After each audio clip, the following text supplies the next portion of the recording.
Good morning, Mr. Jeff here from AKLA in Hudson, Massachusetts. Check us out on karateforfree.com. That's the word karate for free.com. Our primary program teaches martial arts and character development, but we also teach yoga, and I have a hybrid program where we study the concepts that are transparent in both martial arts and yoga. So if you're interested in any of that, go to our website and check us out. Our program is 100% online right now, and it's quite interactive. So any given student, depending on which program you end up in, you will have a variety of classes to try at various times throughout the day, including our regular scheduled classes, which are after 4 p.m. Monday through Friday, and after 9 a.m. on Saturdays. You'll have a variety of classes that you can try throughout the week, and then you'll have one private session with me, virtual, online, every other week at the least, if needed once a week as well. So I encourage you to try it out. It's very interactive. It's not just like these videos that I'm putting up here where I record content and then you just watch it and practice with it. Our classes are actually live, and all of the students are there together as if they were in the studio taking class together. So try it out. Today I'm discussing a hybrid concept. What do I mean by that? It's a concept that is transparent between the yoga students and the martial arts students.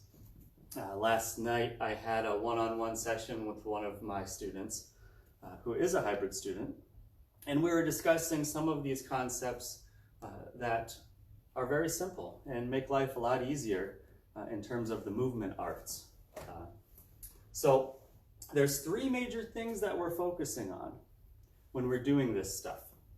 The first thing is our posture, how we position ourselves. Whatever position you're in, we can call that a posture, or we can call it a position. In yoga, they call it asana, which means posture. I like to refer to it most of the time as a position. It helps me to kind of piece it together and see how it kind of fits when I look at one position versus another position, right? Now, the second thing that we're focusing on is movement or motion. How do we get from one position to the next? It's very important to understand that. And the third thing that we focus on is breathing, the breath. And that's actually the most important part, is the breath. We have to breathe properly while we're moving in order to get into position correctly, to have the proper alignment, to reach the full benefits of said position. Otherwise, if you're not breathing properly, or let's say you're holding your breath and then trying to bend over, you're going to have that balloon popping effect that we talked about in one of our previous videos. I'll put a link up so you can click on it and go back to that video and see what I was talking about there. But those are the three major things. And perhaps the most important idea out of all of these is to remember that you have to sync your breath and your movement. Your ultimate goal is to make sure that they are moving together. So I'm not moving faster than my breath is directing me, and I'm not breathing faster than I'm moving. I'm trying to keep it in time. So as I'm doing something like standing, and I put out a block, if I'm going slow, I'm breathing slow. By the time I finish my movement, my breath is done. Now, if I'm going fast, same thing. A little more harsh, but you get the point. So keep that in mind, and we're going to use that idea today and combine it with another idea. The other day I talked about straight legs versus bent legs. Whenever you're doing some type of a leg stretch, there's some common misconception out there that your legs have to be straight or you're not flexible. Well, I'm here to tell you that that's incorrect. you can still get the full benefit of stretching the same muscles without straightening your legs and becoming a complete linear fold, so to speak. Now, that's something good to shoot for, but what I'm going to show you today is a technique that I apply with leg stretches and with my limbs as well, on my arms, all four limbs. Okay. So we'll start from the natural position, which we also call Tadasana or mountain. Right? But in the martial arts, we call it natural because my legs are right under my hips, and this is how I naturally walk. Okay. Whereas the horse is wider than the shoulders, maybe a little bit. It looks like I'm sitting on a horse, and the attention, my feet are together. Natural is about halfway in between both those, give or take. So I'm here, and what I'm going to do is I'm going to bend my knees, and I'm going to breathe in. And then as I breathe out, I'm just going to straighten them. Almost straighten them completely. I never lock them completely. I don't want to do that. I breathe in, and I breathe out. Now, when it comes to doing a stretch like a forward bend like so, if you can't touch the floor, don't worry. I want you to just reach. If you can't touch the floor, I want you to bend your knees enough so that way you can feel your stomach connecting with your legs. And even if you bend them a little more, maybe you'll feel your rib cage connect with your legs, like so. Now, as I'm here, I might be able to touch the floor now. This might put some strain around here, so it's good to sometimes have a chair behind you in case, so that way you have some leverage, maybe the couch, or again, a parent or a helper. Now, if I can get down here to this position, I'm good. This is my inhale position. So I inhale, and as I exhale, I just bring my hips up and the crown of my head down. So they're moving together like so.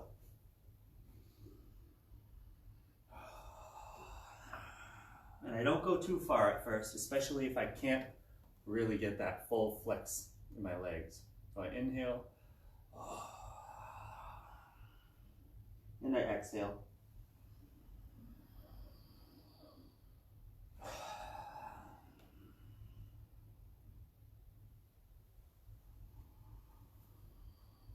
Now I encourage you to go as slow as you can and sync the breath with the movement.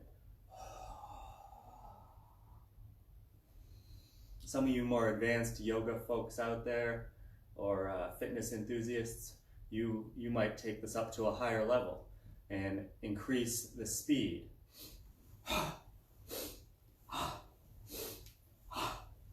I don't encourage beginners to do that.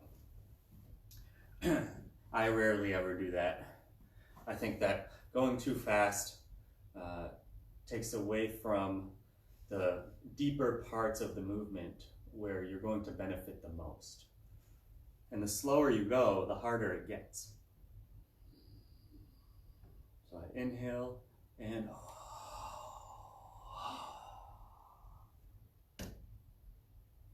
now I'm going to turn sideways so you can see even I don't go perfectly straight with my upper body or my legs.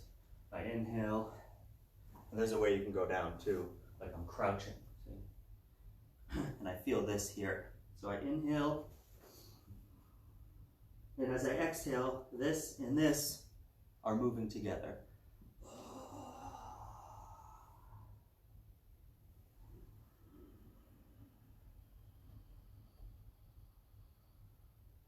Finish the inhale and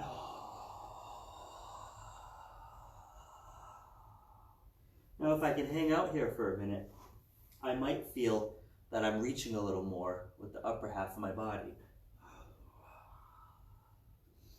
I could even go back here if I'm able to. If not, I can keep it bent. That's okay. It's giving me stability here at the hips and even realigning my hips as I'm kind of working the leg muscles, getting the same benefit, stretching the same muscles. I can make the movement smaller now. I inhale here,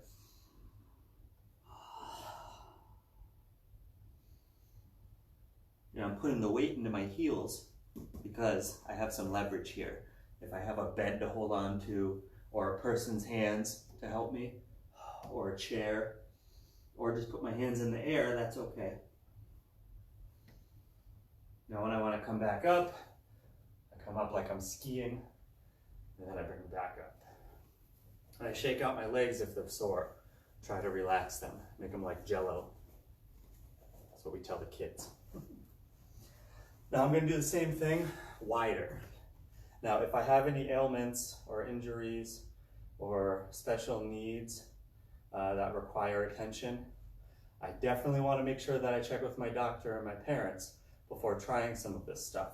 Just make sure you keep that in mind. You know yourself better than I do. So here I'm going to bend my knees.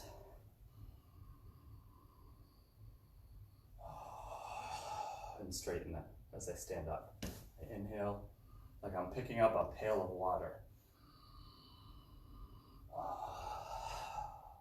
Putting some of what we did yesterday, tensing up the core as I stand up, and the back muscles.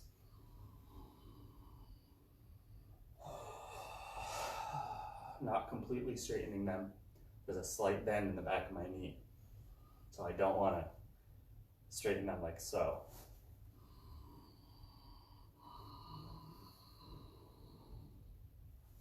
Now if I can go down the same way, depending on how much movement I have here, I can put my arms down and I inhale here, and as I exhale,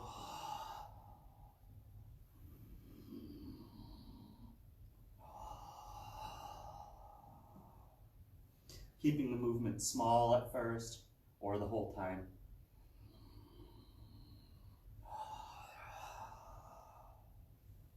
I might even turn one arm around and the other one. Be careful not to flip yourself over.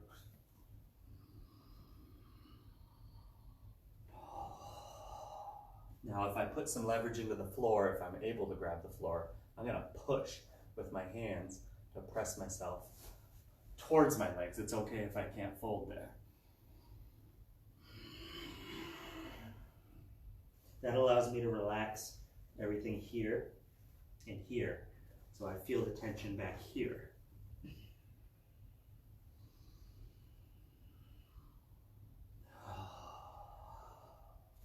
You hear that sound I'm making with my breath? It's kind of like fogging up your cell phone before you clean it. Hopefully you're using disinfectant as well so you don't spread germs. But using that sound helps you to control the rate of oxygen as it comes in and the amount of time it takes to breathe out. You're using up all of that oxygen, that good energy. In some martial arts, they call it chi or ki. In yoga, they call it prana. It's just energy. It's your life energy. Oxygen gives you energy. It's the simplest way for you to really think about it and understand it. It also helps take away some of the quote-unquote pain that you feel when you're moving. Soreness, right? Tension. Now, putting the arms into it also, if I want to keep this right where it is, I can try to reach with my elbows for the floor. So I straighten them almost completely, but not completely. They're straight as I inhale. And as I exhale, I bend them.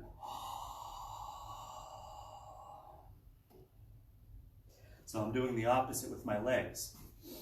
As I inhale, I bend them as these ones straighten. As I exhale, these ones bend and these ones straighten.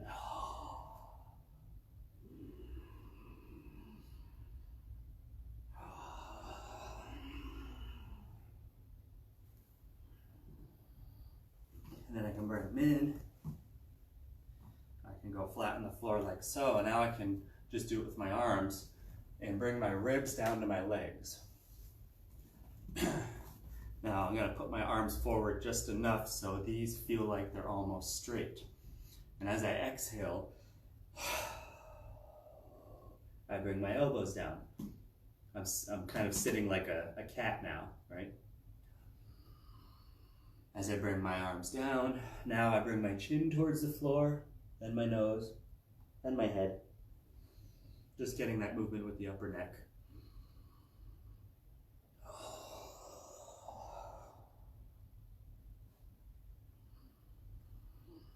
Inhale here, exhale. What I'm doing here is I'm folding my ribs into my legs, again, to get the hips aligned according to your body structure. That's going to help heal all of the tendons and muscles around your bone structure, and you're going to feel it's a lot easier to be relaxed in the natural postures that we want to be in, the healthy postures. So just to recap for a moment, posture, positioning. We're studying how to get into different postures and positions, both in the martial arts and in yoga. Movement or motion, how do we get to those positions safely and effectively? And breath, how should we be breathing? And how should we be syncing that breath with the movement in order to optimize on our energy and on our safety, right? So we don't have the balloon popping effect. Right? Thank you for joining me today. I look forward to seeing you in some of my interactive classes online. Go to karateforfree.com, or if you see our ad, click Learn More, and I'll give you a call back, and we'll schedule your one-on-one lesson and go from there, okay? We work with 3 years old all the way up to 200 years old. Like I said, I know nobody's 200 years old, but I'm kind of being silly. And families train together here, so you can train together as a family right in your living room until this whole crisis is over. I do look forward to meeting you and seeing you in the future. Have a great day.